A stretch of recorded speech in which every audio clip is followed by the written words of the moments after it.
नमस्कार दर्शक बंधु पाणीपाग खबर आपण मानकु पुणी थे स्वागत। 14टी जिला को सावधान कालबैशाखी झड़ वर्षार संभावना थिया पाणीपाग विभाग सूचना।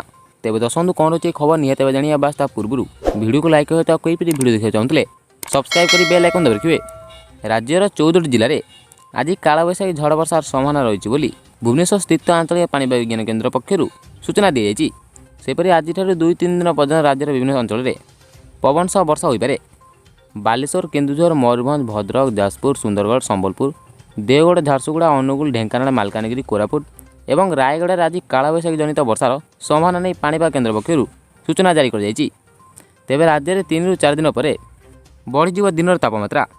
दिन तापमात्रा 2 ରୁ 3 बढ़िया नहीं आकलन कर तेज दिन में खरा गरम अनुभूत हेले भी अपराह्न वर्षा सांग झड़ पवन पाणीपागर मिजाज बदल देती। सेपरि आसंता 10 तारिख जाए एभली स्थिति लगी रही पाणीपाग विज्ञान केन्द्र कही।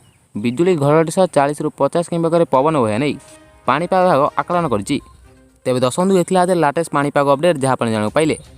तेज बेई वीडियो को लाइक कर दिखाँ और आगू यही वीडियो देखा चाहते सब्सक्राइब कर बेल आइकन दबा रखिए जहाँफल आगू जेकोसी पाणीपाग लाटेस्ट अपडेट आसो प्रथम निज फोन पाइपर।